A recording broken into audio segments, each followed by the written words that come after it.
Hola, buenas tardes. En este minuto no me van a ver, tuve un problema con la cámara, pero a nombre de la Universidad Gabriela Mistral le doy la bienvenida a las personas que están en este nuevo webinar de la universidad. Esta vez estamos con la Escuela de Arquitectura, Diseño y Artes Digitales. Hablaremos sobre la comunicación digital aplicada y para eso yo los voy a dejar con los profesores de la universidad y de la escuela que se van a presentar ellos mismos, porque dentro de lo que nos van a mostrar es precisamente contarnos un poco lo que ellos hacen. Así que bienvenidos a todos. Para que sepan cosas simples, en la parte de abajo de los teléfonos celulares ustedes van a encontrar el chat donde podrán hacer las preguntas que tengan. Y si están desde un computador, lo pueden hacer en la parte derecha de la pantalla. Así van a poder hacer la pregunta a los profesores y los profesores irán contestando y interactuando con todas las dudas, inquietudes o comentarios que ustedes puedan hacer. Bienvenidos nuevamente, bienvenidos Francisco y Alejandro, los dejo en su espacio. Muchas gracias. Ojalá sea muy entretenida el webinar de hoy. Muchas gracias por tu presentación, Carolina. Jano, te pido que coloques la presentación Pero por supuesto. para que comencemos este webinar. Bueno, un gusto estar con ustedes, poder compartir esta tarde. Me presento, mi nombre es Francisco Cortés, hago clase en la universidad ya varios años y de formación tengo una licenciatura en Ciencias de la Comunicación. Posteriormente estudié una licenciatura en Animación Digital, después un magíster en Artes Media en la Universidad de Chile y ahora estoy en mi proceso de tesis de un magíster en Comunicación Estratégica, Marketing y Negocios de la Universidad del Desarrollo. El día de hoy, bueno, antes de empezar quería contar un poco nuestra experiencia, mi experiencia y también contarles con mi colega Alejandro Acevedo, que posteriormente se va a presentar. Un poco mi experiencia ha sido un poco desde la narrativa en unos inicios, desde el cine y la televisión. Me tocó hacer mucho teatro interactivo, participar en producción de animación 2D y 3D, sistemas interactivos de realidad aumentada como realidad virtual y también algunas experiencias en web. Aplicaciones para sistemas, diferentes tipos de sistemas y mi gran pasión que tiene que ver con el desarrollo de videojuegos y también una comunicación mucho más aplicada dentro del marketing. Ya hace bastante tiempo, junto con otros colegas, somos miembros de la Cátedra Latinoamericana de Narrativas Transmedias. Y el día de hoy, junto con Alejandro, ¿te puedes presentar?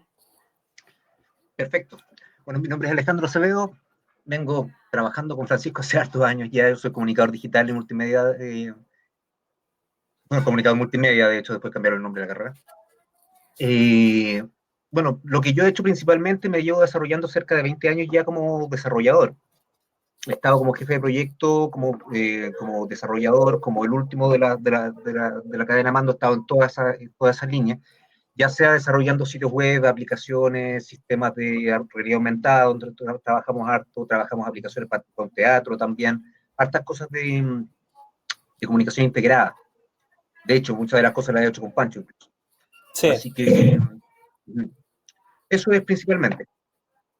Buenísimo, sí, y la gracia de este webinar es un poco cómo los diálogos entre diferentes áreas de la comunicación, ya sea desde un marketing o desde un community manager o dentro de toda el área de una comunicación mucho más aplicada, dialoga, ¿no es cierto?, con técnicas o áreas un poco más técnicas, entre comillas, como es el caso del diseño interactivo. Entonces, con Alejandro, cuando se nos plantea el desarrollo de este webinar, dijimos, ok, contemos un poco, básicamente, nuestra experiencia de trabajar juntos, mezclando diferentes tipos de data. Entonces, a este webinar quisimos trabajar el proyecto X, o sea, no tiene un nombre, no tiene un área, porque básicamente resume un poco nuestra experiencia, que a lo mejor pues, no necesariamente puede ser la experiencia de todo el mundo, sino básicamente nuestra experiencia en el mundo de las comunicaciones y también dentro de una comunicación mucho más interactiva.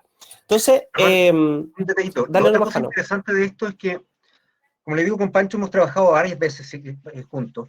Y una de las gracias, digamos, de estas dos visiones es que Pancho trabaja mucho en lo que es de todo el proyecto, lo que va hacia el cliente. Yo trabajo de todo lo que es de todo el proyecto, lo que va hacia adentro de la empresa, el desarrollo de la empresa. Entonces, son ideas complementarias, se trabajan de la misma manera y hay muchas cosas en común que usualmente en empresas, en el mercado actual, hay muchas falencias con respecto a esas dos áreas, falencias comunicacionales con respecto a esas dos áreas, que se dan, digamos, porque son distintas formaciones, etcétera, etcétera, no por otra razón. Entonces, tener ese par de visiones y ver también cuáles son los puntos de conflicto entre las áreas también es algo bastante interesante. Así es, así es. Y por lo mismo, a este proyecto, como les decía, lo llamamos Proyecto X, ¿no? Que esperemos que a alguno de ustedes le haga sentido y si no, también lo invitamos a que vean otra forma, otra visión de abordar este Proyecto X.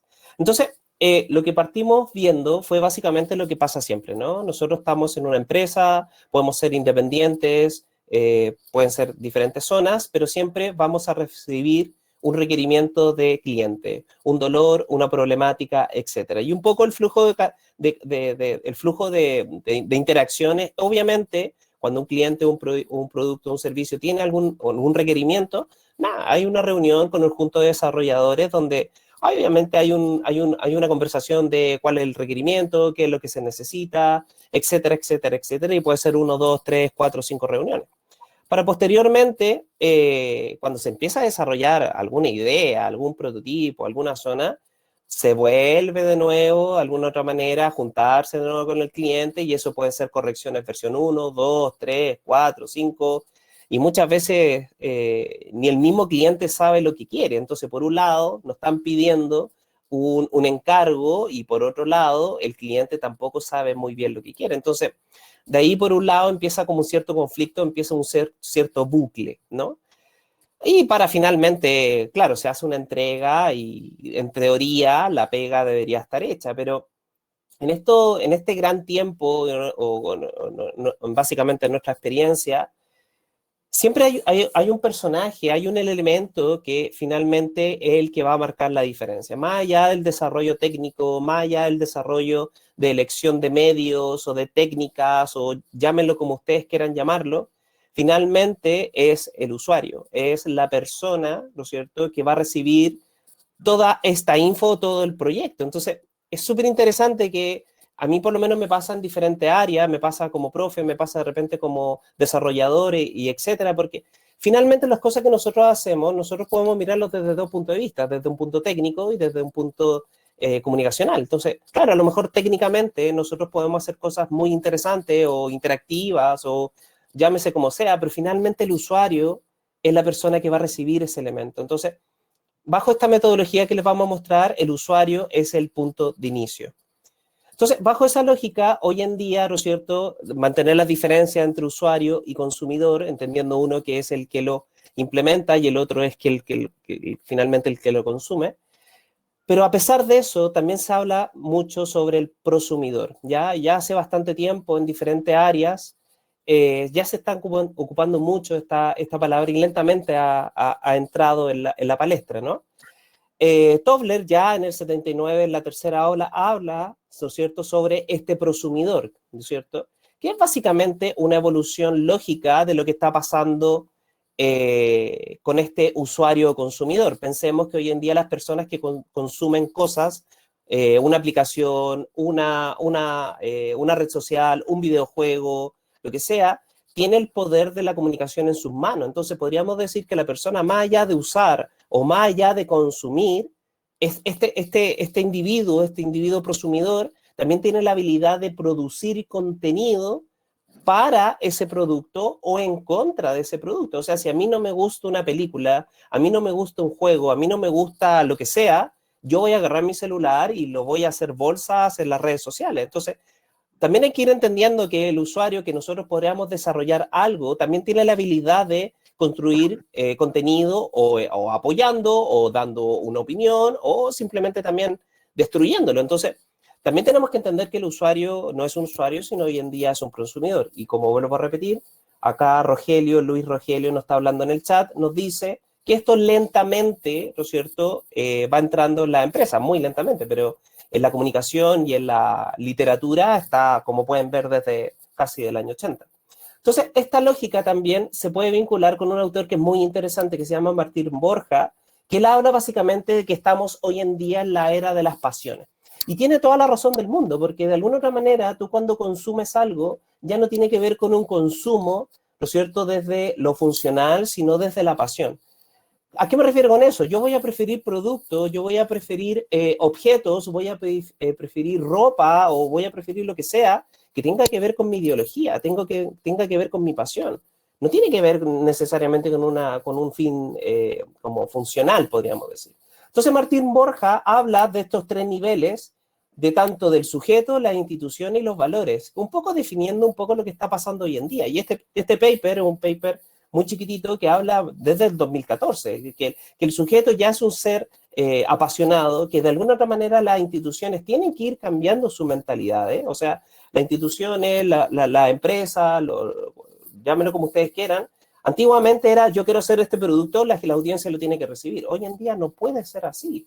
Como bien Martín Borja dice, tenemos que entender cómo nosotros como empresa, como marca, como producto, nos vinculamos a la gente, a sus personas, a su ser más interno, a sus pasiones. Entonces, eso también es súper interesante ya ir entendiéndolo en cabalidad. Y obviamente desde los valores, desde el soporte, la autorrealización, la comunidad y la correspondencia social. Todos queremos ser parte de algo. Y hoy en día, bueno, y sobre todo en nuestro país, con todo el contexto social, político que está pasando, es muy relevante. Entonces, esto se está hablando más o menos desde la segunda década del siglo XXI, que habla básicamente de la era de la autorrealización y ¿no es cierto?, la resocialización. Entonces, ya dando esa primicia, ya podríamos establecer un cierto criterio desde que, o sea, un criterio de que las tecnologías finalmente son un medio, como siempre lo han sido y siempre lo van a hacer. Algunas empresas, algunas personas, algunos sectores, básicamente cargan todo el peso en el medio, que es culpa de la película, que es culpa del videojuego, que es culpa de la tecnología. Y finalmente, los medios son medios, ¿ya? Y finalmente, ¿cuál es el fin de cualquier acto comunicacional? Es llegar a la persona, es llegar a ese individuo en su forma más interna. Entonces, bajo esa lógica de qué estamos hablando, claro, cuando un cliente nos llega con un requerimiento, yo tengo que entender que ese cliente igual tiene algunas necesidades, más allá de la problemática. Puede ser una necesidad de comunicación, puede ser una necesidad de posicionamiento, podemos llamarlo de diferentes formas. Pero por otro lado, también tenemos la necesidad del usuario. El usuario necesita algo, el usuario también tiene una problemática, el usuario también tiene un dolor. Entonces, estos dos mundos, ¿no es cierto?, de problemática A y problemática B, sin duda alguna, antes de empezar el desarrollo técnico, requiere una investigación de la problemática. ¿Eso qué significa? Si en el minuto yo quiero hacer algo, tengo que empezar a preguntarme, frente a la problemática que yo quiero solucionar o dentro de la problemática que yo quisiera abordar, ¿hay algún estudio que hable sobre eso? ¿Es realmente un problema? ¿Es un problema chico? ¿Es un problema grande? ¿Es un problema mediano? O sea, tantear un poco el calor de la problemática, porque toda esta info finalmente después lo puede tomar un departamento mucho más técnico, como el departamento de diseño interactivo, y tomarlos como insumo para un futuro desarrollo. ¿Qué pasa con los datos? ¿Qué datos hay? ¿Hay datos cualitativos? ¿Hay datos cuantitativos? Como les decía, un problema chico, un problema grande. ¿A cuántas personas afecta este problema? Tomar el dato N, ¿cuánto es el valor de N de esta población? También eso te va a dar todo el sentido y te va a dar todo el norte. Y como les decía, hay investigaciones y básicamente tomar toda la data que ésta requiera. También se habla mucho de la segmentación, ¿ya? Si yo quiero hacer un producto, ¿cuál es la segmentación? Y muchas personas te hablan de que así hay que segmentar, hay que hacer una segmentación geográfica, hay que hacer una segmentación demográfica, psicográfica, conductual, etcétera, etcétera, etcétera. Pero finalmente, si te pones a pensar, la gran segmentación es ¿cuál es la demanda? Y si te pones a pensar, si del público objetivo que estamos analizando o desde la empresa que tiene un problema, puede ser desde los dos lados, si tú entiendes la demanda, te vas a dar cuenta que esa demanda es transversal a todas las segmentaciones. Ahora, una vez que las segmentaciones, ¿no es cierto?, es cruzada con esta demanda, obviamente se puede abrir un espectro mucho más estratégico y se puede hacer un espectro mucho más específico. Pero si yo solamente hago segmentaciones por edad, por geografía, chuta, no sé si estoy entendiendo la demanda de la gente. si yo quiero jugar un videojuego, puedo tener 18 años o puedo tener 30 años. Entonces, si yo entiendo eso, chuta, un tipo de segmentación ya me queda corta. Pero si yo entiendo la demanda, ya de alguna otra manera cambia todo el sentido. Entonces, una vez que ya entendiendo esa demanda, sin duda alguna, viene esta microsegmentación. ¿Eso qué significa? Yo entiendo la demanda y empiezo a analizar qué personas tiene esa demanda. Y aquí, de alguna otra manera, lo que los va a agrupar no es la edad, no es la geografía, sino finalmente lo que los va a agrupar son sus problemáticas y sus comportamientos y sus necesidades. Entonces, este concepto de buyer persona, que habla básicamente de agrupar gente o hacer microsegmentaciones, ¿no es cierto?, dentro de una demanda, son finalmente los grupos que finalmente un desarrollo técnico o un desarrollo de cualquier tipo podría atacar. O sea, yo podría decir, ok, todas las personas que les gusta, por ejemplo, jugar videojuegos. Ok, todas las personas que les gustan jugar videojuegos pueden tener de 10 años, pueden tener 20 años, pueden tener 30 años, pueden tener 40 años. Pero si un chico me dice, yo quiero jugar videojuegos porque me gusta sociabilizar, eso es transversal. Eso lo puede tener una persona de 40 años, lo puede tener una persona de 30, lo puede tener una persona de 20, o lo puede tener una persona de 10, porque ellos quieren sociabilizar. Entonces, ese tipo de comportamiento que acondiciona un poco el consumo, lo vamos a ir agrupando y le vamos a poner grupo A, grupo B, grupo C, grupo D, y básicamente voy a ir entendiendo sus comportamientos, sus necesidades, cuánto es más o menos el tamaño de la población de cada uno de los grupos, etcétera, etcétera, porque yo teniendo toda esta data nuevamente me va a servir para hacer un pensamiento mucho más estratégico. Entonces, ya entendiendo estos mundos de cómo podríamos ir como agrupando, entre comillas, bajo una demanda, podríamos ya decir que la necesidad de la empresa y la necesidad del usuario podríamos ir, ¿no es cierto?, reuniéndolas gracias a datos cualitativos y datos cuantitativos. ¿Para qué? Ese es el gran punto, ¿para qué? Porque de alguna otra manera, lo que estamos buscando nosotros desde la comunicación, pues, ustedes pueden llamarlo como ustedes quieran, la comunicación mucho más estratégica, habla del famoso insight, ¿no? Que finalmente eso es lo que estamos buscando, ¿no? Es cómo podríamos nosotros entender realmente a la persona, pero desde este concepto. Acá Borja también da una definición muy buena sobre el insight, que dice que son verdades profundas del consumidor y de carácter preconsciente o inconsciente, cuya activación nos permite acceder a diferentes competencias interesantes para nuestras marcas, productos y servicios. Esto es súper interesante. Tú cuando manejas comunicacionalmente los insights, de alguna otra manera el usuario, el consumidor o el prosumidor realmente se siente, entre comillas, identificado. Y también no pasa esta cosa de esta caricatura que de repente hace el marketing y la publicidad de mostrar el mismo ejemplo que estamos hablando, de la realización de un videojuego. De repente te muestran un gamer en un comercial, en una gráfica, en un producto que tú decís, ok, yo también soy gamer y no me veo así. Y eso pasa también por la diferencia entre entender un insight versus entender un arquetipo. Y eso es muy diferente. Nosotros cuando agrupamos a segmentaciones, entendemos a personas, no entendemos arquetipos. Entonces eso hay que tener mucho cuidado. Entonces, como bien dice ahí, el término insight se acuña principalmente en la psicología para hacer referencia básicamente a una conducta o un tratamiento de un paciente. También habla de la explotación comercial, su fragua en un mundo en la publicidad, donde se persigue que los mensajes conecten con el público desde los planos más profundos y memorables. Su vinculación ha sido conducta del consumidor y viene en brazos de la metodología cualitativa. Y esto es súper interesante. Muchos colegas que tienen un desarrollo mucho más como de marketing digital y todas estas tecnologías nuevas, entre comillas, se guían mucho de lo cuantitativo, ¿ya? Se fijan mucho de las métricas. Y yo creo que bueno, con todo el contexto social lo hemos dado cuenta de grandes errores que han tenido diferentes empresas y etcétera, con solamente guiarnos por métrica. O sea, la métrica básicamente te da un camino, te da un norte, te da una cierta percepción. Igual que los datos cuantitativos, o sea, lo cualitativo y lo cuantitativo, lo único que te están dando son un camino, una zona, una percepción, pero tampoco te da la verdad absoluta. Por eso es súper interesante que la metodología cualitativa mezcla el tema de tanto la entrevista como también una conversación. Ahí muchos autores también hablan mucho más adelante que una simple conversación con un grupo de personas o con una persona es más rico que a lo mejor tener todos los datos del mundo, porque tú finalmente no estás buscando un dato, lo que tú finalmente necesitas es entender a la persona.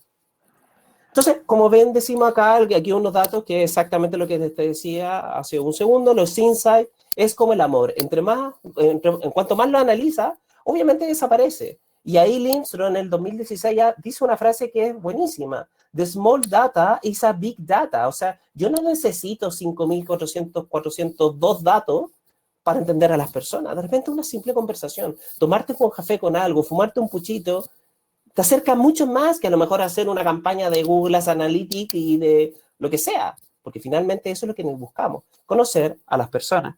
Como también dice, el corazón tiene la razón, como dice acá, el corazón tiene razones que la razón ignora.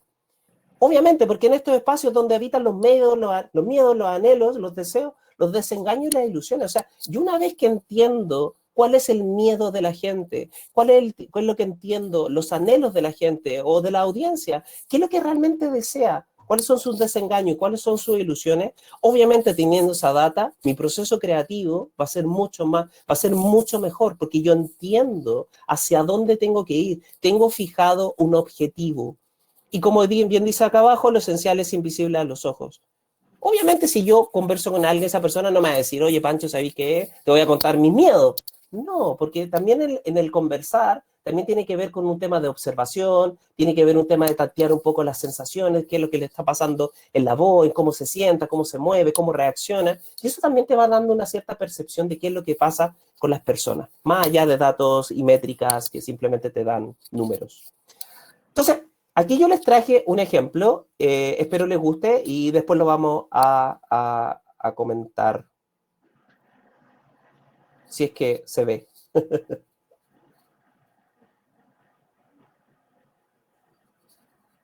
No se ve. Bueno, después lo mostramos, ahí sí lo muestro desde mi computador, desde lo local.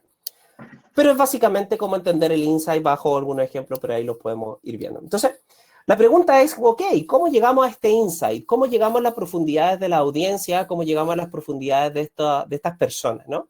Y obviamente, como les decía, hay gente que es más cualitativa, hay gente más que es más cuantitativa. A mí mi experiencia y mi estudios me han dicho que obviamente las investigaciones mixtas te van a dar lo mejor de los dos mundos.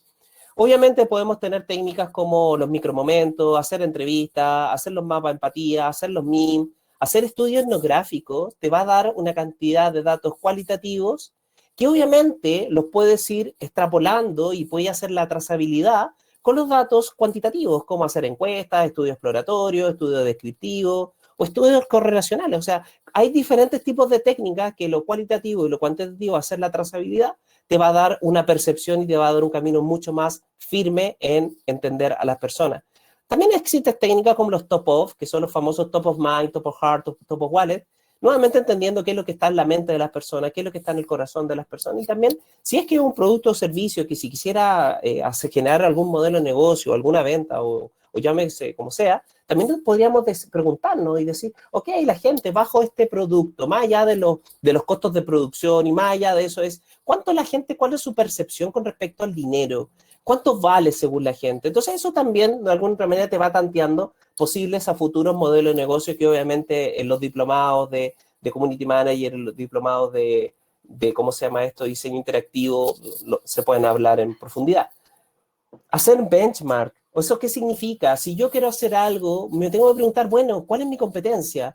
¿Qué está haciendo algo parecido a lo que yo estoy haciendo yo? En base a las demandas. Y eso también es súper interesante. Mucha gente dice, por ejemplo, si yo quiero hacer un videojuego, mi competencia directa es otro videojuego. Y eso no es así, porque finalmente, cuando nosotros segmentamos desde la demanda, te vas a dar cuenta que un videojuego compite con Netflix. Un videojuego compite con Fantasylandia. ¿Eso qué significa? Los dos cubren la demanda de la entretención.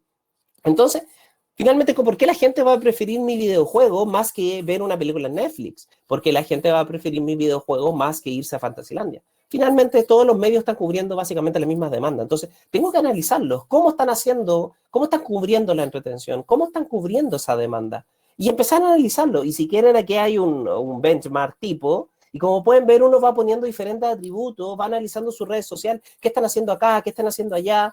Y si quieren le pueden ir poniendo un puntaje y también eso te va a ir marcando el pulso de qué lo está haciendo bien, qué lo está haciendo más o menos, cómo me puedo llegar a posicionar entre comillas. Entonces, el análisis benchmark te da nuevamente el panorama de qué está pasando alrededor tuyo. Y puede ser tanto nacional como internacional. Puede ser. También podríamos aplicar una técnica que se llama los drivers de marca, que también te va a medir marcando el pulso de qué cosas posiblemente yo podría ir desarrollando. Ir preocupando de la notoriedad, que habla de cómo si la marca o el producto o el servicio, la gente la conoce o no. O sea, claro, yo puedo pretender que mi marca, mi producto, mi servicio la conoce todo el mundo, pero bueno, ¿eso es real o no? ¿O tú percibes que la gente te conoce? También preguntando la accesibilidad, o sea, la gente, si yo estoy haciendo un juego, estoy haciendo una página web, estoy haciendo una aplicación, ¿es fácil de encontrar? O sea, si yo lo busco, ¿voy a llegar rápido a ese producto? Sí, no, más o menos, eso también te va a marcar un punto. ¿Qué pasa con el brand equity? ¿Qué pasa con el valor único que entrega este producto o servicio? O sea, y no tomarnos un café a Starbucks no es lo mismo que ir a tomar un café a Juan Valdés. Son experiencias diferentes, son valores diferentes y eso también te va a marcar un poco el punto. ¿Qué pasa con la conexión emocional? ¿Cómo me estoy conectando con mi audiencia? Ahora, si yo tengo datos cualitativos y datos cuantitativos de investigaciones mixtas, yo podría tomar esos insumos para usarlos acá. Porque finalmente eso es lo que estamos buscando, es cómo nosotros podemos llegar a la gente de una forma mucho más amena y mucho más certera. Y sin duda alguna la diferenciación. Cómo yo no me puedo parecer al de al lado. Mapa de posicionamiento. Mucha gente habla básicamente de los mapas de posicionamiento. O sea, un cliente viene y te dice, me quiero posicionar. Chuta, complicado, porque cuando me hablan de que me quiero posicionar es como casi apretar un botón y sí o no, no sé cómo, me quiero posicionar con la mejor obra de teatro, me quiero posicionar con la mejor videojuego. Oye, papito, esto no es magia negra. ¿Me O estoy entendió, no? buscando O sea, visibilidad. ¿Visibilidad dónde? ¿Visibilidad claro, a quién? ¿Quién quieres que te ¿a vea? quién? Justamente. Entonces, hacer un mapa de posicionamiento, que también después en los diplomados les podemos enseñar cómo se generan estos atributos, tanto positivo y negativo, yo puedo ir analizando mi competencia. Y fíjate qué interesante. Bajo estas técnicas yo puedo ir determinando qué lugares de este mapa de posicionamiento existen bajo mi competencia o producto o servicio y darme cuenta que se empiezan a agrupar estos datos. Entonces, es súper loco que cuando tú haces un mapa de posicionamiento, te vas a dar cuenta que diferentes servicios, productos, se agrupan, se generan estos clústeres, y por ende tú ya vas entendiendo por qué las marcas o los productos, lo que sea, generan diferentes acciones comunicacionales. Y también te permite darte cuenta que hay espacios libres. O sea, si yo quisiera, el mismo ejemplo de hacer un juego, y yo quiero hacer un juego increíble o lo que sea, claro, yo voy a decir, hoy quiero hacerlo increíble, pero chuta, si yo hago este juego y nadie me conoce, estaré compitiendo con otros. Entonces, también eso te va marcando de que si yo me quiero ir a meter a algún lado, a lo mejor ese lado está copado, está lleno. Entonces, yo entrar como alguien pequeño y competir contra un Goliat es complicado. Entonces, estos mismos mapas de posicionamiento te van también marcando como un rango de visión, qué lugares yo podría atacar que finalmente están libres. Entonces, yo no sé si sería un ataque, sino es como vivir tranquilo en un mundo donde no, literalmente no compites con nadie. Y aquí, acá, este ejemplo, por ejemplo, en los autos, o sea, si nosotros quisiéramos un auto, nosotros queremos un auto que tenga rueda y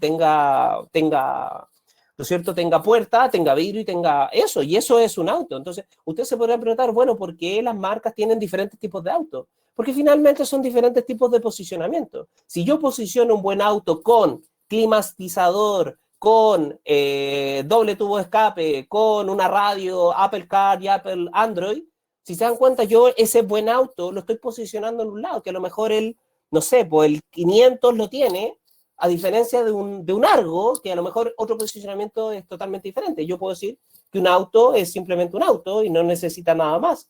Y como pueden ver, las marcas de auto, como por ejemplo, hacen tan bien estos mapas de posicionamiento que saben que la gente finalmente entiende como un buen auto cosas totalmente diferentes. Y así pueden obviamente generar medios, productos o servicios diferentes. Hay algo que también es súper interesante que yo nunca lo dejo de lado, es analizar las tendencias. Mucha gente entiende que la tendencia es lo que está de moda. Y eso no es así, comunicacionalmente no es así. Hay muchos autores que hablan de esta tendencia que es finalmente como una ola que está en el fondo del mar.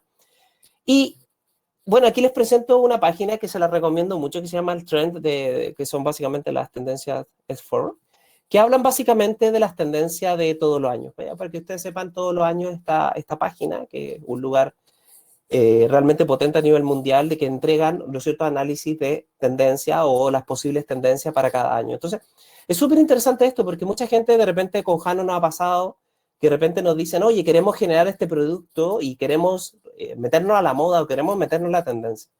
Pero lamentablemente nunca pasa porque mucha gente entiende que las tendencias son lo que está usando la gente.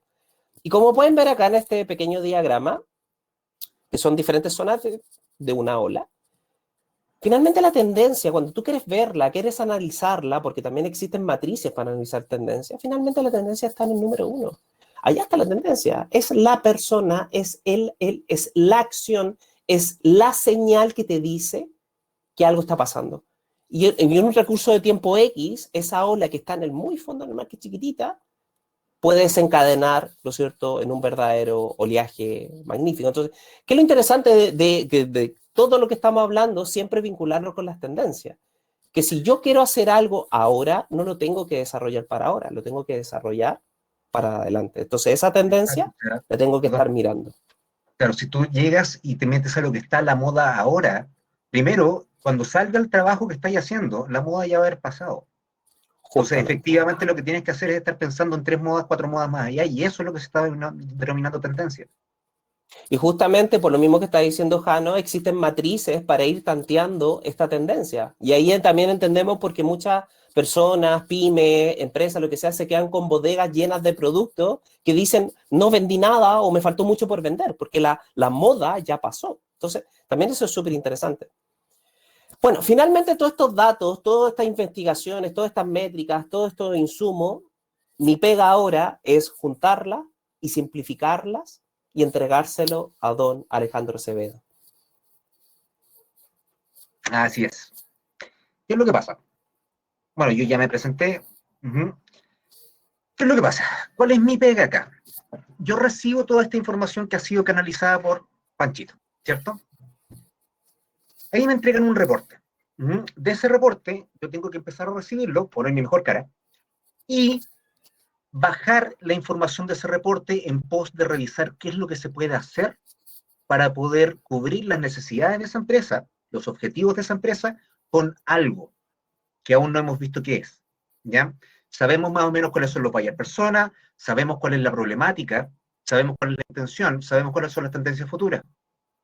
Entonces, lo primero que vamos a hacer es ver cuáles son los medios que vamos a empezar a trabajar para poder llegar a esta gente.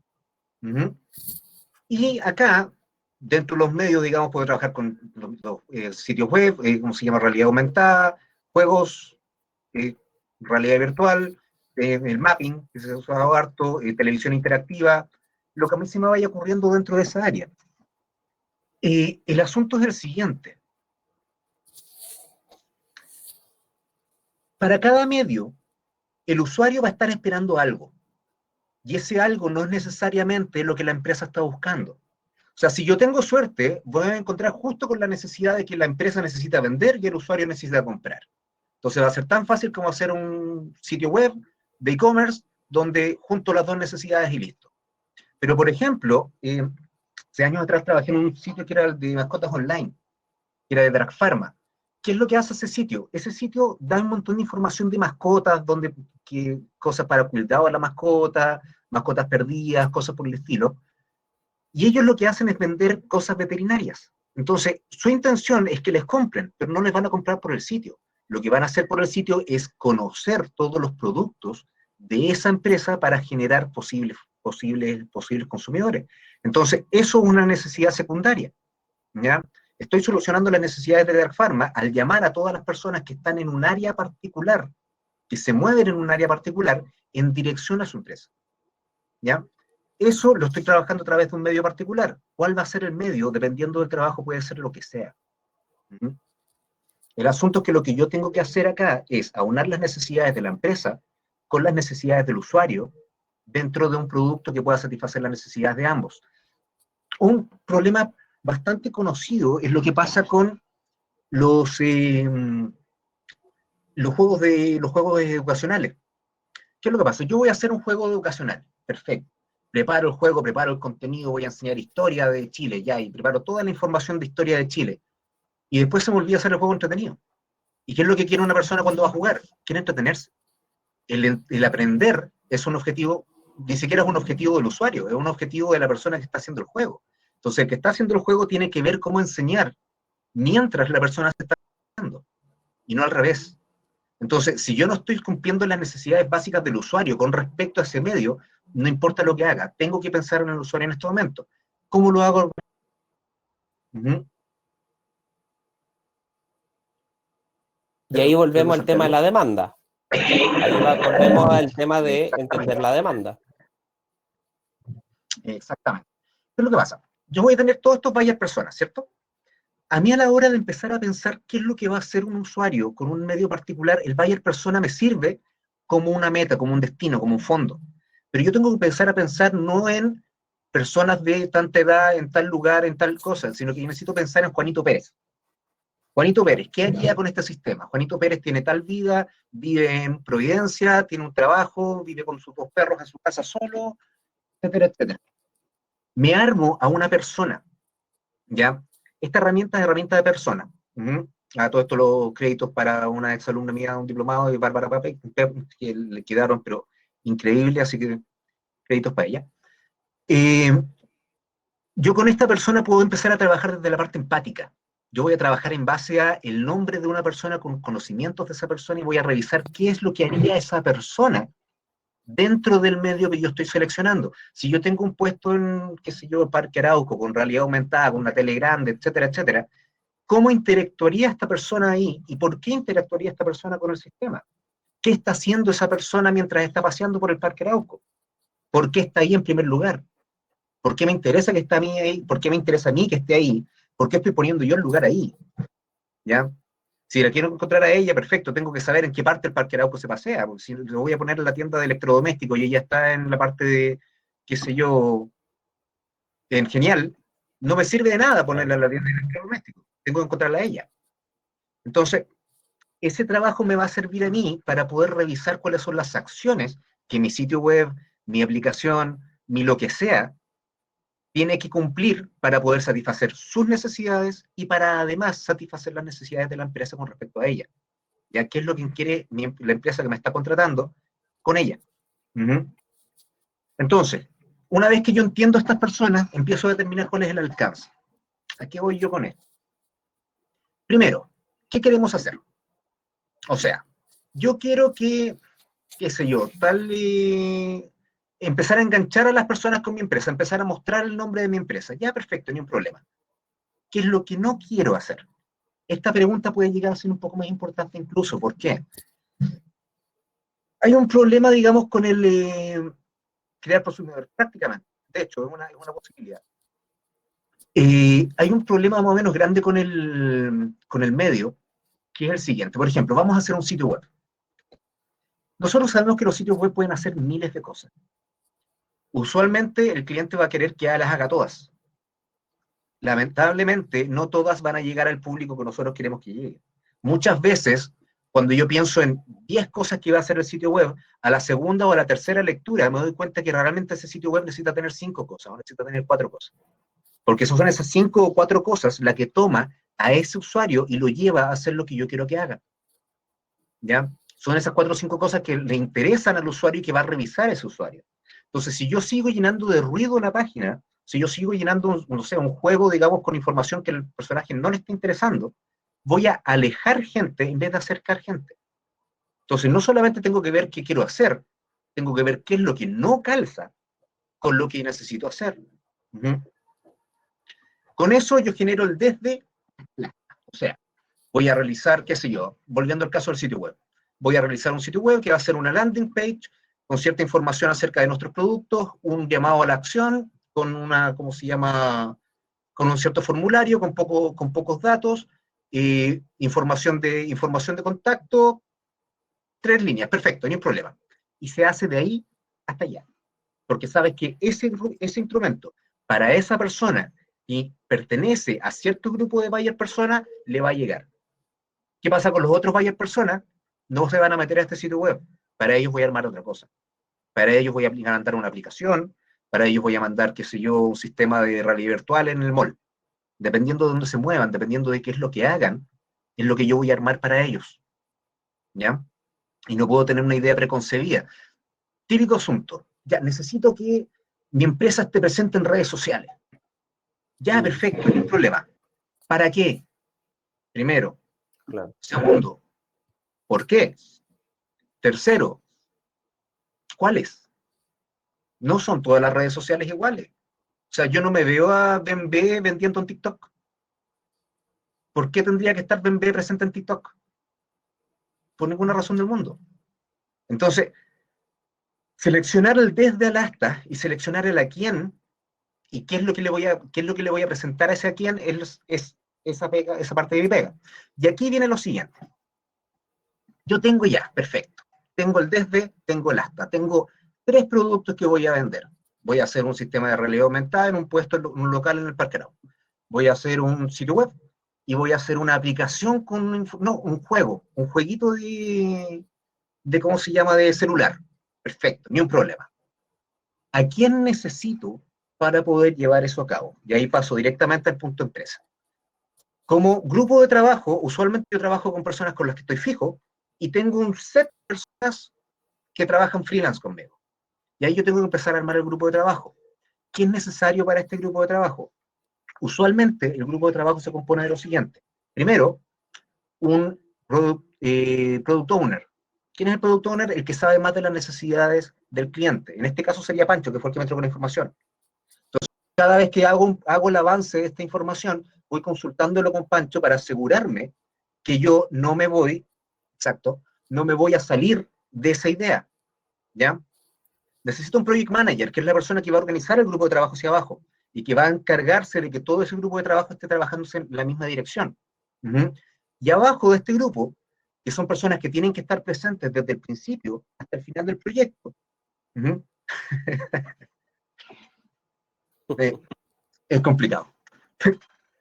Desde el principio hasta el final del proyecto son programadores, programador front-end, programador back-end. ¿Qué significa esto? Programador back-end es el que va a programar todo lo que va de vista hacia el cliente, hacia el usuario, ¿ya? Mientras que el programador back-end es lo que va a programar todo lo que va hacia el servidor, todo lo que es la data dura, ¿ya? Son distintas formas de programar y usualmente los programadores se están especializando en esas dos áreas.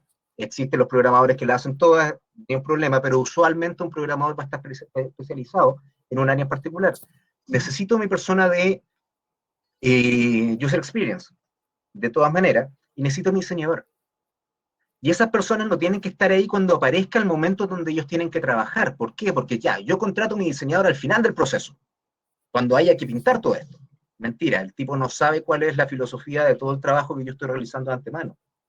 Sin embargo, si lo tengo desde el principio, dentro del trabajo, aunque él no tenga que meter las manos en este momento para trabajar, ya va a enterarse de qué se trata el proyecto, cuál es la idea del proyecto, cuál es el público objetivo al que está apuntado el proyecto, con tal de que cuando le toque el momento de hacer el trabajo, ya se va a saber qué hacer.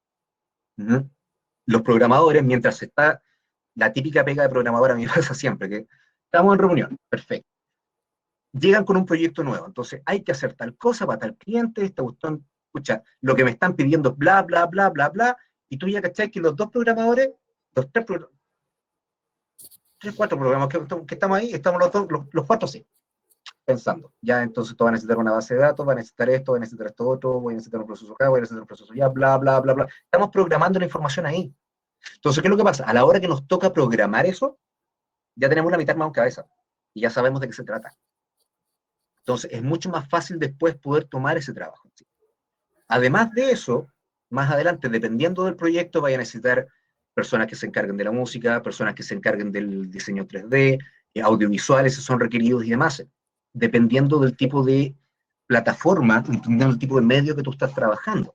Acuérdense que, no sé, pues para trabajar un videojuego yo necesito una cantidad de personas y una cantidad de expertise grande. ¿Ya? No solamente necesito una persona que me haga los personajes, que me haga, qué sé yo, el diseño 3D o el diseño 2D, que me haga la programación. ¿Qué pasa con el audio? El audio en un videojuego es tremendamente importante. Yo un audio, por mucho que sepa de música, no lo voy a hacer por ninguna razón. Necesito a alguien para eso. Entonces, aquí determino el grupo de trabajo y determino las tecnologías con las que voy a estar trabajando. Al poder marcar el desde y el hasta de un proyecto, yo voy a saber inmediatamente todos los procesos que voy a tocar y qué tecnología necesito saber para ese proceso. Y además voy a saber, pucha, esto es experimental, tengo que empezar a experimentarlo ahora. Si hay una herramienta que mi grupo de trabajo no ha trabajado, ya la puedo saber desde ahí. Por ende, necesito empezar a descartar dudas de la parte técnica al principio. O sea, una vez nos pasó una talla con un cliente. Esto es 2009, estábamos trabajando con realidad aumentada a esa altura, no estaba muy expandida la cuestión, y la realidad aumentada para los teléfonos estaba requiriendo que los procesadores fueran IPv7. Ahora son todos IPv7 para arriba, pero en esa época habían pocos. Pero nosotros no sabíamos eso. Y resulta que un cliente necesitaba un teléfono, le recomendaba un teléfono, se gastó 150 lucas en un teléfono que era IPv5 y no le funcionaba. Entonces, ese tipo de conocimiento técnico con respecto a tecnologías que son experimentales, necesitamos saberlo de antemano, necesitamos saber toda esa información mientras estamos haciendo los requerimientos del sistema, con tal de evitar este tipo de errores. Lo que uno aprende con los errores es increíble. De ahí en adelante, tú pasas el proceso de prototipado. En caso de web, aquí también los ejemplos de Bárbara, tengo todo el proceso de mapa de sitio, todo el proceso de wireframing. Ahora, ¿qué es lo entretenido? ¿Cómo haces un wireframing para realidad aumentada, por ejemplo? ¿Qué es lo que pasa? Tú estás jugando dependiendo del trabajo que tú estás realizando con un montón de... Sí, creo que la clase queda grabada y me parece que después de esto le mandan un link para poder descargarla, no, o descargarla o ver la línea, no estoy muy seguro, pero de todas maneras queda. Entonces, nosotros tuvimos un problema también con un asunto de realidad aumentada en esa época. Teníamos un puesto en el Parque Arauco para Mattel, ¿ya? Y la cuestión no funcionaba. Funcionaba en todos los otros lugares que nosotros teníamos, eran los mismos computadores, mismo hardware, misma información, todo igual, ¿ya? Y resulta que el problema fue que, bueno, fue mi jefe, no encontró nada, me mandaron a mí de allá. Llegué yo al puesto, me pongo frente a la cuestión, efectivamente no funciona. ¿Qué es lo que pasa? Había una luz que llegaba justo, reflejaba sobre la tapa del objeto en realidad aumentada, entre la tapa y la cámara. Eso era imposible de calcular previo al desarrollo. Yo pedí que taparan esa luz y la cuestión empezó a funcionar. Entonces, el prototipado, dependiendo de lo que tú estés trabajando, puede incluir incluso el análisis del lugar de la instalación. ¿Dónde voy a instalar esto? Si va a ser una cuestión en tienda.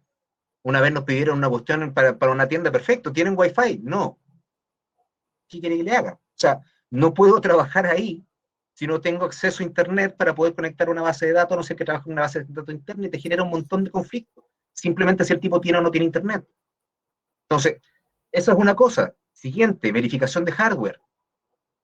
Las plataformas que yo estoy trabajando efectivamente funcionan para el proceso que estoy trabajando, sí o no, lo que me pasó con el teléfono, ¿ya? Lo que pasa de repente con algunos procesos web, ya ni un problema. Yo trabajo en sitio web, lo trabajo en local, funciona bien, lo subo al servidor ¿cómo se llama? De destino. No tienen instalado un plugin, no tienen la versión de PHP. Tengo que revisar esas cosas de antes, ¿ya? Wireframing correspondiente. Necesito un plano de lo que estoy haciendo. Ya sea un wireframe, sea un, ¿cómo se llama? Aquí me voy a ayudar, Panchito. ¿Cómo se llaman los wireframes de audiovisual? Siempre se me olvida. ¿Un storyboard, decís tú? Un storyboard, exactamente. Y no tiene nada que ver con un wireframe. Pero es el mismo concepto. Pues los dos son cajas. Exacto. Cajas. Claro.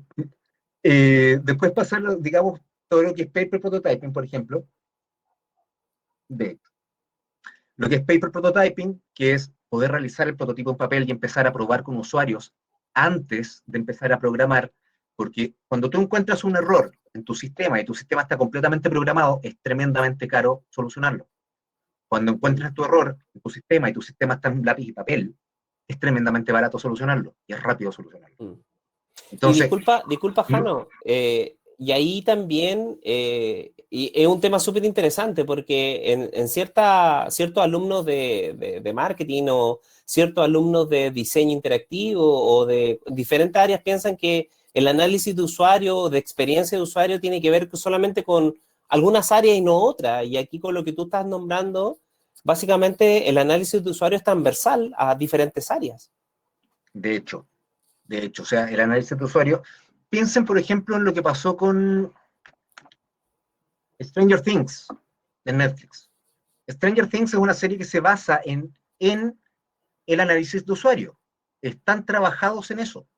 O sea, hicieron todo un análisis cuantitativo y cualitativo con respecto a la necesidad del usuario online y en base a eso escribieron el guión de Stranger Things y fue el exitazo que resultó ser. Entonces, el análisis de usuario está presente en todas las propuestas comunicacionales que van hacia un usuario final. ¿Ya? Sea esto desde lo más técnico, en un sistema de realidad virtual medio complejo, hasta, qué sé yo, el papelito que tú vayas dejando de edificio en edificio porque te pusiste a vender pan amasado. También, Claro. ¿dónde lo vaya a dejar en el edificio? ¿Dónde pasa la gente? ¿Lo vaya a dejar en la ventana? ¿Se lo vaya a pasar al conserje? ¿Qué vaya a hacer? Todas esas decisiones también tienen que ver con uso. ¿Qué hacen las personas cuando llegan a su casa? ¿Cómo van a ver el papel? ¿Ya? Justamente. ¿Cómo se van a enterar de que yo estoy vendiendo pan amasado? Una cosa tan simple como esa ya tiene análisis de usuario. Siguiendo con lo que se puede hacer, car sorting. Car sorting es prácticamente pedirle ayuda a tus usuarios para poder armar todo lo que es la información de tu sitio. ¿Qué parte de la información es más importante para tus sitios? Para los sitios, digamos, desde el punto de vista de tu usuario. Y los testeos con usuarios correspondientes que siempre se deben hacer en todo nivel. O sea, se hace un testeo antes de empezar a programar, se hace un testeo después de programar. ¿Ya? Finalmente pasa el desarrollo del sistema. ¿Qué es lo que pasa? En el desarrollo del sistema, primero yo monto el sistema. ¿Ya? Programo ese sistema, testeo ese sistema y lo vuelvo a hacer una y otra vez con todas las partes, los módulos de mi sistema. ¿Ya? Finalmente, cuando está todo eso programado, pasa todo eso un testeo final y se prueba con usuarios. Si no pasa requerimientos, se vuelve a programar. Si sí pasa requerimientos, pones tu mejor cara nuevamente y voilà, entregamos el sistema. ¿Ya? Una vez que nosotros entregamos el sistema, la pelota vuelve hacia el lugar donde está Panchito. Porque él tiene que ver, digamos, ahora cómo poder hacer un montón de cosas que se le va a aplicar en este momento. Aquí. Muchas gracias, Janito. Y nada, tomando tus palabras, vuelvo a caer en esta conclusión, ¿no? Si finalmente se puede llamar marketing, se puede llamar community manager, se puede llamar videojuego, se puede llamar lo que sea, finalmente el gran secreto, entre comillas, es entender al usuario. Bueno, una vez que el departamento técnico, entre comillas, o el departamento de desarrollo se genera el producto, también podríamos hacernos la pregunta, ¿cuál sería la correcta forma de generar un plan de difusión? Y aquí es bien interesante porque hoy en día muchos colegas, muchos conocidos se centran mucho o pretenden cargar mucha fuerza al marketing digital para hacer un plan de difusión. Y muchas veces pasa de que, claro, le empiezan a meter ciertos presupuestos a Facebook, ciertos presupuestos a Instagram, ciertos presupuestos básicamente a Google Ads, que te abarca desde campañas de display, campañas de YouTube Ads, posicionamiento SEM, hacen muchos requerimientos a posicionamiento SEO, etcétera, etcétera, etcétera, y después te das cuenta que no está pasando. Y ahí viene la gran pregunta es, ¿sigo gastando plata y me estoy dando cuenta que no tengo retorno, la gente no entiende qué es lo que estamos desarrollando? Entonces, bajo esa lógica hay varias metodologías. Yo les presento la más que a nosotros nos ha hecho mucho más sentido. Que obviamente cuando uno quiere hacer algo, como bien decía Jano, uno siempre tiene que plantear un objetivo. O sea, si yo pretendo que gracias a un plan de difusión yo voy a cubrir muchas cosas, lamentablemente no es así. No sé si a alguien le funcione, yo todavía no he conocido a nadie. O sea, cuando dicen, no, es que yo quiero hacer una campaña de Facebook y con eso la gente me va a comprar. Mentira. Oye, yo quiero hacer una campaña en Instagram, entonces la gente me va a llegar. Mentira, porque finalmente, como bien decía Jani, también lo hablamos en la primera parte de este webinar, tenemos que fijar un objetivo. Entonces, dentro del famoso ciclo de compra, tenemos los grandes 4 objetivos que pueden ser estos que estamos viendo en pantalla, ¿no? Objetivos de branding, que tiene que ver con básicamente visibilidad de la gente, construir una marca, la gente vaya observando, vaya vinculando, vaya asociando, ¿ya? Hay diferentes métricas de branding. También podríamos fijar un engagement, que es básicamente quiero que la gente se genere algún comportamiento, alguna acción, quiero que la gente interactúe, quiero hacer de alguna otra manera que se generen ciertos comportamientos específicos en ciertas audiencias específicas. También puedo generar un objetivo de performance, o sea, yo quiero que la gente o la audiencia genere una acción específica y eso puede ser desde que ganar un usuario para una acción de Instagram o que quiero que la gente me agarre mi producto y lo meta a un carrito de compra. Y también la más importante para mi juicio, a lo mejor una opinión muy personal, que tiene que ver con acciones de fidelización. O sea, finalmente yo no quiero que la gente consuma una vez mi producto, yo quiero que la gente siempre consuma mi producto, ¿ya? Entonces, como bien dicen por ahí, yo no quiero ganar 10 millones de pesos una vez, quiero ganarlo todos los días. Entonces tiene que ver con eso, cómo yo ir manteniendo relaciones con mi audiencia para justamente, como bien dice la palabra, fidelizarlo. ¿Ya? Hacerlo entender que la marca no es una marca, que el producto no es un producto, sino es básicamente un estilo de vida. Y ahí viene lo interesante cuando la gente dice, no, esta marca no es una marca, es mi pasión. Por eso la audiencia de repente, y sobre todo los jóvenes hoy en día, andan haciendo cosplayer de sus personajes de películas favoritos. Y la gente, y se genera estas cosas del fanatismo y varios comportamientos sociológicos bien interesantes de analizar. Entonces, cuando una vez fijamos este objetivo, que para este ejemplo, para este proyecto X, vamos a elegir un proyecto de branding, o sea, dar a conocer, dar visibilidad a una audiencia específica. Para eso, tenemos que partir haciendo lo que se llama los objetivos SMART. ¿Eso qué significa? Que son una metodología súper interesante, a mí me gusta mucho, porque determina muchas cosas. Como pueden ver, la metodología SMART, su constructo, bueno, hay varias formas de hacerlo, aquí hay una de tantas, que habla básicamente de generar una acción, después a cuántas personas queremos impactar y en cuánto va a ser este tiempo de ejecución de esta campaña, ¿ya? Y aquí les pusimos un ejemplo, yo les puse un ejemplo, por ejemplo, podría ser dar a conocer el producto X, ¿no es cierto?, a 1000 consumidores, a 1000 consumidores de la segmentación X, o pueden ser 1, o pueden ser 2, lo que sea, durante una cantidad de tiempo que pueden ser, por ejemplo, 6 meses. También es interesante que se converse de que cuando uno fija los objetivos, como les decía hace un minuto atrás, eso también puede ser un objetivo, pueden ser 2 objetivos, pueden ser 3 objetivos, pueden ser los 4 objetivos. Pero ¿qué es lo interesante? Que son objetivos concadenados. O sea, yo primero me hago cargo de uno, después me hago cargo del otro. No es que sean totalmente, ¿no es cierto?, aislados. También uno podría eventualmente fijar objetivos concadenados. En este caso, para este ejemplo, se eligió solamente uno.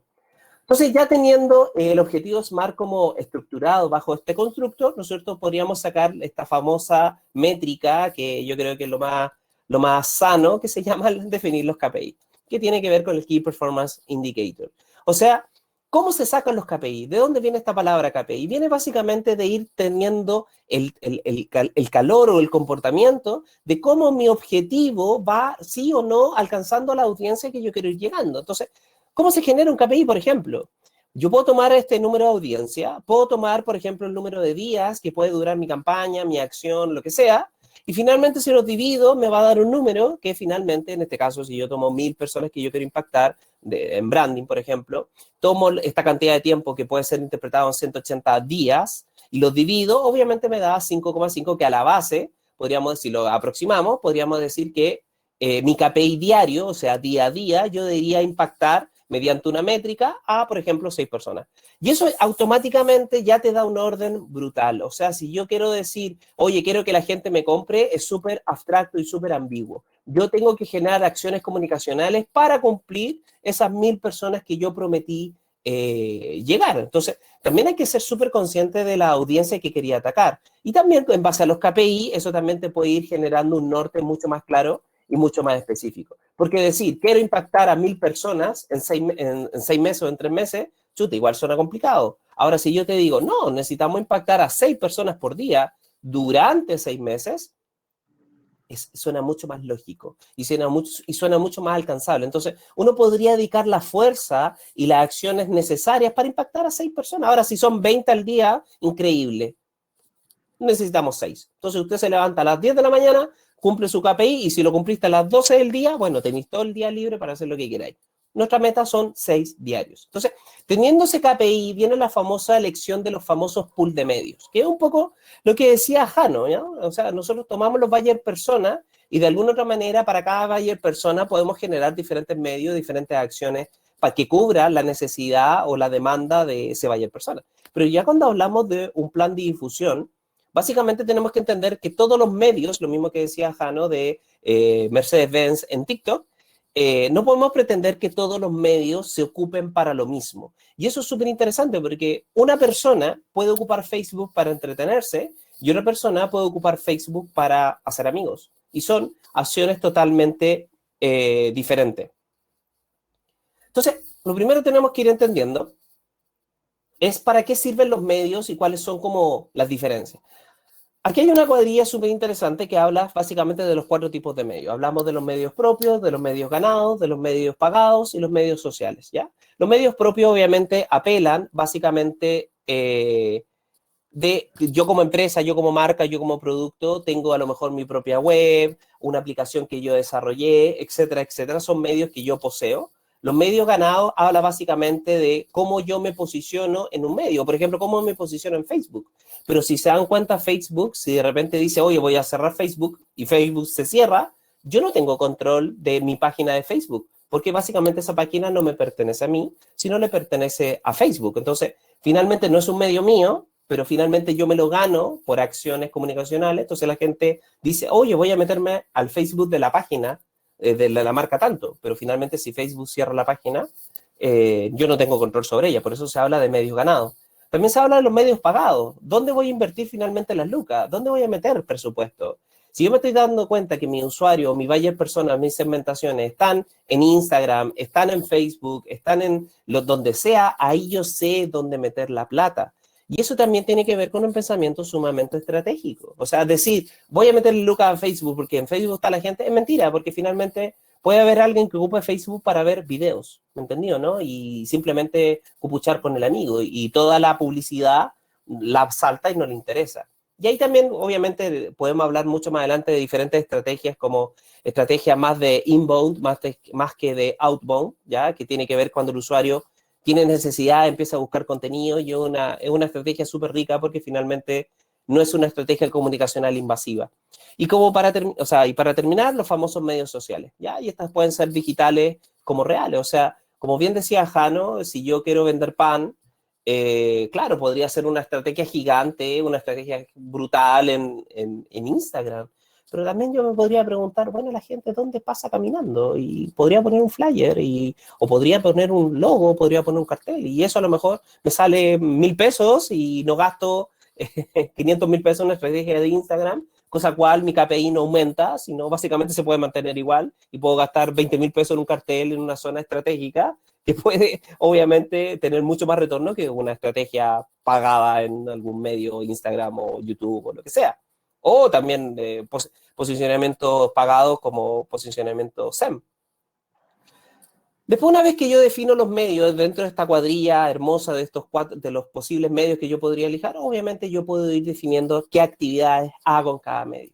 En los medios propios voy a hacer esta actividad, esta actividad, esta actividad. En los medios ganados también voy a definir actividad, igual que en los medios sociales y igual que en los medios pagados.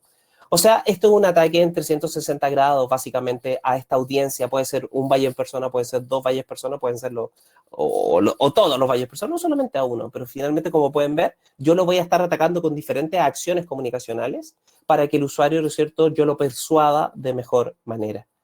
Finalmente, estas actividades que yo puedo definir, puedo ordenarme en una carta Gantt, ¿no es cierto?, donde puedo ir extrapolando los medios pagados, qué voy a hacer la primera semana, la segunda semana y la tercera semana, y así durante un mes, durante 2 meses, durante 3 meses. Y aquí es un detalle súper interesante. Mucha gente como que piensa que las cartas Gantt son Dios, ¿no? Hay que respetar la carta Gantt, ¿ya? Y cuando hablamos de comunicaciones, no podemos pensar que uno lo define y así funciona porque es mágico. Mentira, porque las audiencias van cambiando. Como decía Bauman, la audiencia, estamos en una sociedad líquida. O sea, el día 1 podemos tener un comportamiento, el día 2 podemos tener otro comportamiento. Entonces, todos los departamentos de comunicaciones, ya sea, cuando digo comunicaciones, puede ser una empresa gigante, puede ser una empresa chica o puede ser un influencer.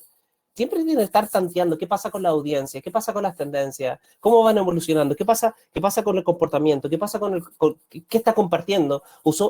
Oye, usar herramientas de escucha social. O sea, hoy en día tenemos tantas herramientas de escucha social, nosotros podemos ver qué habla la gente en diferentes medios y te lo va mostrando, es realmente hermoso. Entonces, si yo estoy dándome cuenta que en la semana 2 todo lo que yo planifiqué por algún evento social o por un evento de comunicación X está cambiando, chuta, esta carta Gantt no es de metal, no es de fierro. Esto yo tengo que ir viendo todos los días. Si yo estoy viendo que mi KPI de la semana 1, mi día 4 no se está cumpliendo, bueno, ahí viene la creatividad. ¿Cómo yo puedo inventar algo en el día? ¿Cómo puedo inventar algo en un minuto? ¿Cómo puedo inventar algo para mañana?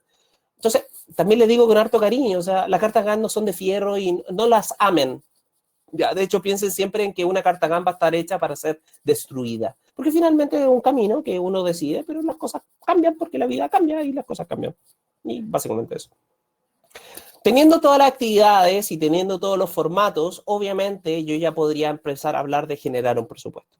¿No es cierto? El medio tanto, voy a generar este formato, pues puede ser medio A, voy a generar un videojuego y ahí está el presupuesto del videojuego. Para medio B, yo voy a generar una campaña de display y ahí está el presupuesto. Y para medio B voy a generar panfletos o flyers y ahí está el presupuesto y así lo puedo ir definiendo por campañas, por zona, por meses, lo que sea. Y finalmente yo le puedo ir entregando a mis mandos superiores o directivos o la gente de presupuesto, básicamente, cuánto vale cada campaña y básicamente ellos los pueden ir aprobando, ¿no? O esperemos que sí, deberían que sí. Y finalmente, ahí termina. Entonces, como pueden ver, es un pensamiento sumamente estratégico, que un poco es una metodología que nosotros con el tiempo y también con Jano, bajo nuestra experiencia, nos hemos dado cuenta que ha funcionado bastante bien y en diferentes áreas. Así que, nada, espero que le haya gustado, espero que le hayas hecho sentido en algunas cosas. Si no, no hubiese gustado saber también su opinión. Y nada más que darle las gracias y gracias por escucharnos. De hecho, millones de gracias. Si tienen alguna pregunta, Eso. por favor. Una consulta que quieran Aquí estamos. hacer para que los profesores puedan contestarle. Bueno, ahí dice, buenísimo, muchas gracias. Gracias a ti, René. Muchas gracias. Gracias, Francisco. Gracias, Alejandro. Excelente webinar. Se pasaron. Demasiado clarísimo todo, Muchas demasiado buena presentación. Muchas gracias. Bueno, le queremos dar las gracias a los profes, como dice Catherine, la directora de la escuela. Es una excelente presentación, quedó muy claro todo, son temas tan contingentes que hace bien poder conocerlos y poder saber qué herramientas tenemos para ir avanzando en todo lo que es la tecnología y cómo se va aplicando en la vida cotidiana, y no solo en la vida cotidiana, sino que en nuestro quehacer profesional también. Así que gracias, Francisco. ¿Sí? Ahí, disculpa, hay una pregunta de Rosana. ¿Sí? ¿Podrían indicar de nuevo las tendencias? Sí, es súper, yo de verdad cuando conocí esta herramienta la encontré increíble. A lo mejor no podré, ¿tú, Jano, la poní? Sí, yo lo estoy buscando. Sí, y Janito, después, mientras yo explico lo de la tendencia, ¿podría ahí buscar mientras el video que yo tenía? Perfecto. Gracias, René. Yo ahora voy a tratar de explicar un poquito mejor el tema de las tendencias y Janito va a buscar el video a ver si lo podemos ver. Ahí. Acá lo de las tendencias. Sí, es súper interesante el tema de las tendencias porque de alguna otra manera diferentes empresas, como el caso de Desford, hacen una cantidad de análisis de la audiencia con diferentes tipos de métricas que de alguna otra manera te dan las posibles tendencias para cada año. ¿Ya? Estas son las del 2020 y cada año va sacando cada una de ellas. ¿Qué es lo interesante también? Tú cuando entiendes que la tendencia es la ola que está al fondo del mar, cambia toda tu percepción con respecto a ese tema. ¿Ya? Piénsalo así. Por ejemplo, si tú tuvieras un servicio, un producto y quisieras hacer algo, por ejemplo, de ropa, y tú empiezas, claro, vas caminando por la calle y te das cuenta que todas las, no sé, todas las personas tienen un color, se ponen una polera roja, por ejemplo. Tú decías, está en tendencia el rojo. Mentira, porque no es que esté en tendencia el rojo. El rojo ya está de moda. Ya llegó la ola. La ola ya llegó. Entonces tú en el minuto que tú dices, oye, yo podría hacer poleras rojas, claro, va a empezar tu desarrollo, vaya a empezar a levantar presupuesto, vaya a empezar a hacer una planificación a lo mejor, vaya a empezar a juntar gente, oye, chiquillos, hagamos poleras rojas y todo, vamos a hacer poleras rojas. Sí, claro, las vaya a pedir, va a llegar un par de semanas, vaya a tener tu polera roja, ya increíble, vaya a hacer branding, y tiraste tu polera roja y te vas a dar cuenta que una vez que sale tu producto, tu ola ya pasó hace un mes atrás. Y ahí te vas a dar cuenta que, claro, te vas a quedar con 200 poleras compradas porque finalmente cuando tú sacaste el producto, la ola ya pasó. Entonces, ¿qué es lo que pasa con las tendencias? Que obviamente hay matrices para analizar tendencias. No las tengo acá porque para no alargarnos mucho más, pero va un poco con cómo tú interpretas esta ola que está al fondo del mar. Entonces, ¿qué es lo que pasa? Si tú vas caminando por la calle, por ejemplo, y de repente, claro, vas viendo a la gente y tú ves un cierto comportamiento de una persona o de una acción, de un cierto sector, estamos hablando de un detalle, de una cosa chica, de algo que tu ojo pueda ver y tú decís, y tiene polera roja, tú al tiro ya deberías parar, ¿no es cierto?, la orejita. Al tiro deberías notar, bueno, en esta matriz que existe, tú podrías notar esa conducta. ¿Por qué esta tendencia está pasando ahora? ¿Por qué es lo que está pasando? Posible análisis. Ya hay una estrategia súper buena que en el diplomado también podríamos indagar en profundidad, pero básicamente es ponerle un ojo, ir siguiéndola. ¿Qué es lo que pasa cada día? ¿Qué es lo que pasa cada semana? ¿Qué es lo que pasa con esta tendencia? ¿Está influenciando más? ¿Está levantando más? ¿Está levantando más escucha? ¿Qué es lo que pasa? Y ahí, en ese minuto que tú veis que la ola, ¿no es cierto?, ya se está generando un poco más, podríamos decir que estáis pasando al nivel 2, tú ya deberías estar ejecutando tu producto, ¿me entendieron? Ya deberíamos estar en desarrollo, porque tú detectaste esa ola que está al final del mar. No sé si me logro explicar un poco mejor, Rosana, con lo que te estoy contando. Si finalmente, ¿dónde viene el match perfecto? Que cuando la ola cae, tú ya tenés tu producto. ¿Ya? Si ese match se hace perfecto, ¿no es cierto? Tenéis básicamente es lo que la gente está pidiendo en ese minuto. Y también hay un autor que es muy bueno, que también lo puedes buscar, que se llama Gladwell, que habla sobre el tipping point, ¿no es cierto? Que es el punto clave. ¿Por qué las cosas no se convierten en viral? Y él explica cómo se genera en viral. Se llama The Tipping Point.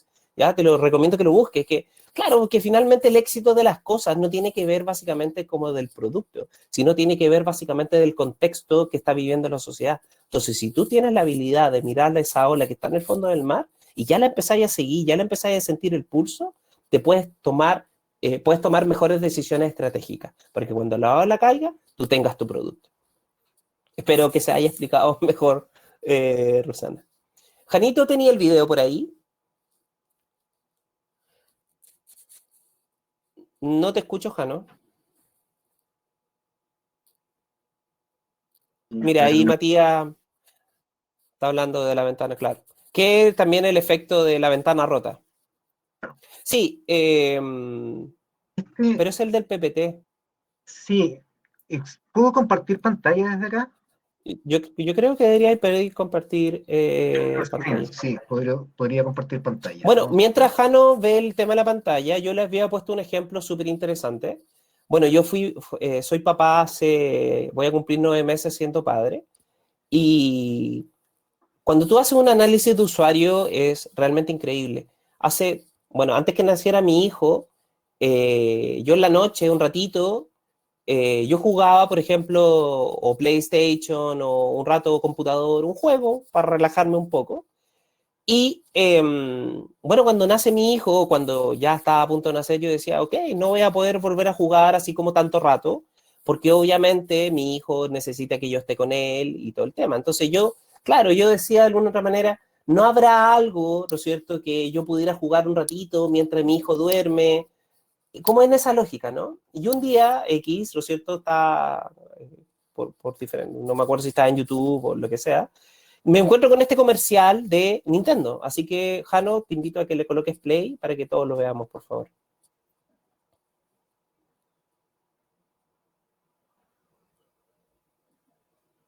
Yo creo que tenéis que activar como compartir audio de pantalla.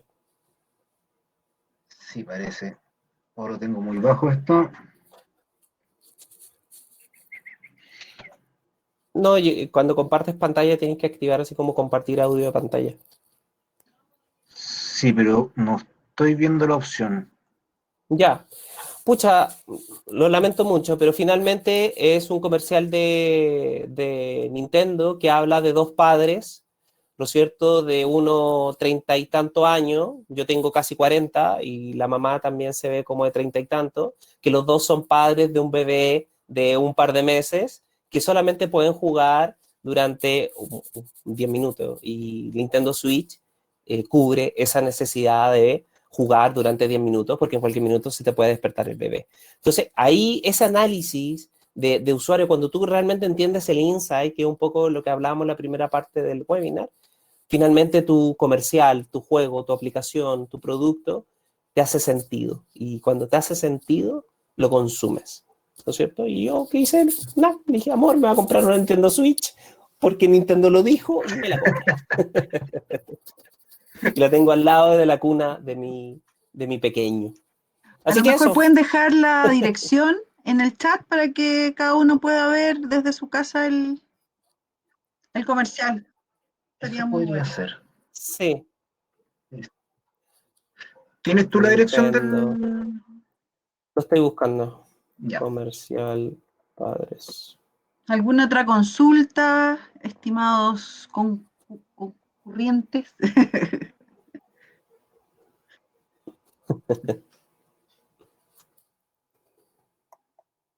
Desde Antofagasta, mira, Hugo los escucha.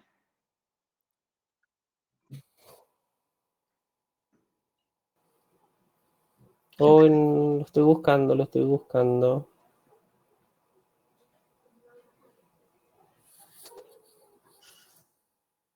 Bueno, se lo podemos hacer llegar también porque tenemos todos los datos de ellos en los correos electrónicos.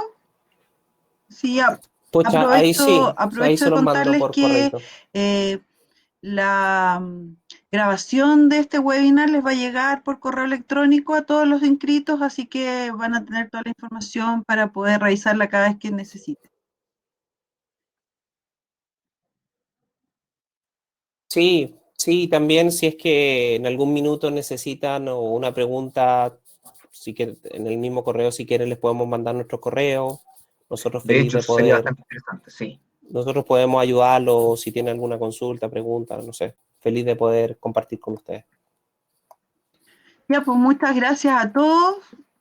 Ojalá les haya servido mucho este webinar y vamos a estar en contacto con ustedes para una nueva actividad que tengamos desde la Escuela de Arquitectura, Diseño y Artes Digitales. Así que muchas gracias, Francisco, muchas gracias, Alejandro, y gracias a toda la concurrencia. Que estén muy bien, buenas noches. Sí, muchas Chao. gracias. Chao, Gracias a chao. todos por asistir. Gracias, Francisco y Alejandro. Se pasaron. Gracias. Gracias. Gracias.